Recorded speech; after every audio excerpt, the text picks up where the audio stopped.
The presidential candidate of the Labour Party, P2B, said what Nigerians need is a 60% cut in the cost of governance. Hi, welcome to What's Happening. These are the top 10 stories. At number 1, the presidential candidate of the Labour Party, P2B, said what Nigerians need is a 60% cut in the cost of governance and not a reduction of travel entourages.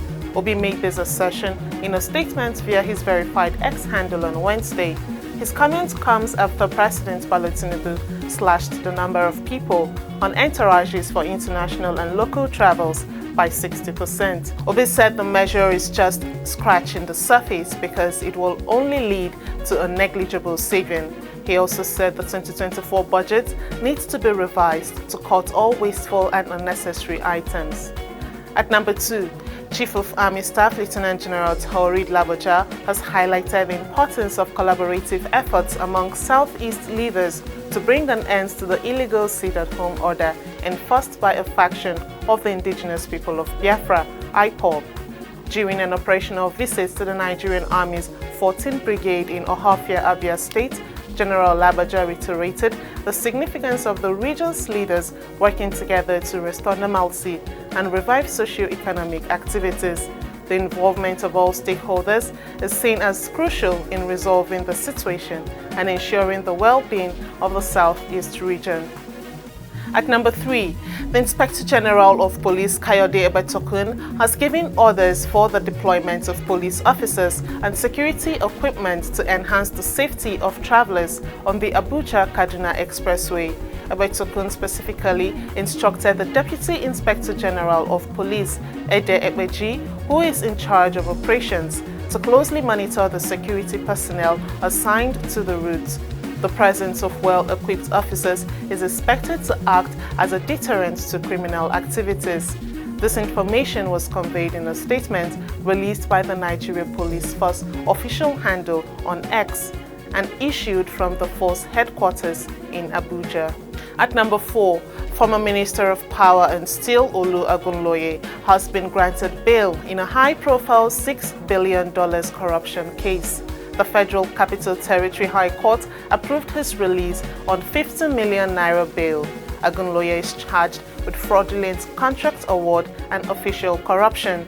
The Economic and Financial Crimes Commission, EFCC, is investigating the case, adding intrigue to this ongoing legal saga. The case will resume on February 12th. At number 5, the Nigeria Police Force has issued a cautionary statement advising Nigerians against using the viral slogan, "No Gree for anybody." The force's spokesperson, ACP Muyiwa Adejobi, made the announcement during a press conference held at the police headquarters in Abuja on Tuesday. Adejobi said that the new slogan for 2024 among young individuals is "No Gree for anybody." However, he warned that intelligence reports indicate that the slogan originates from a revolutionary group that could potentially cause disturbances across the country. While the phrase may seem innocuous in everyday conversation, the police view it as a highly dangerous term that could incite a crisis in the security realm. At number 6, Minister of Education Professor Tahir Mamman says that Nigeria accounts for 1/5 of the world's out-of-school children and 45% of such children in West Africa. The minister called this ranking disturbing and unacceptable, urging immediate action from stakeholders. The minister spoke in Ilorin, Kwara State on Wednesday at the official launch of the national campaign on out-of-school children and distribution of school materials to selected out-of-school children in the state. Governor Abdulrahman Abdulrazak reiterated his administration's efforts to improve public school enrollment thus far.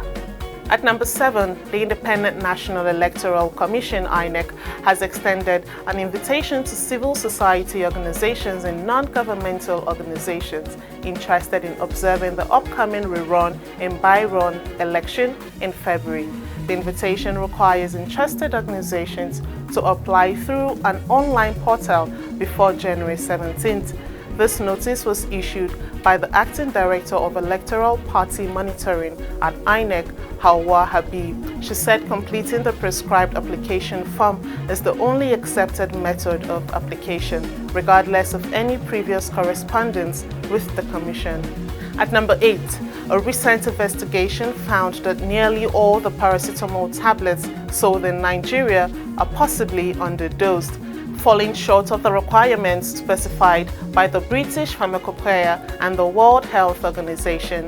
The 2023 study, titled Comparative Analysis of 5 different brands of paracetamol sold in Nigeria, with British Pharmacopoeia standards, stated that samples from 5 different paracetamol brands, each claiming to contain 500 mg, were tested and analyzed using the spectrophotometric method. The concentrations ranged from 185 mg to 358 mg, which was much lower than the suggested 500 mg limit.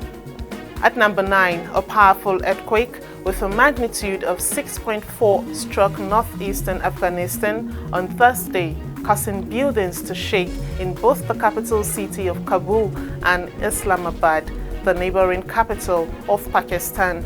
The epicenter of the earthquake was reported to be in Jurm district, located in the mountainous Hindu Kush region of the Afghan province of Badakhshan, according to the U.S. Geological Survey. Fortunately, there have been no immediate reports of damage or injuries resulting from the earthquake. The tremors were felt in Kabul, which is approximately 300 kilometers, that is 180 miles, away from Jurm.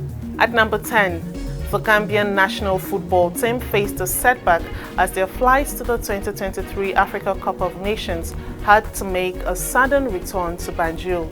The team experienced a delay after reportedly encountering oxygen issues on the flight. Shortly after takeoff, the operators of the plane encountered technical challenges, leading to players and staff experiencing severe headaches and breathing problems. The safety concern prompted the decision to return to Banjul.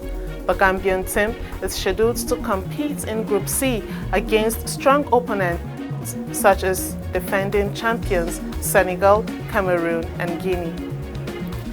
That's all for today. See you next time on What's Happening.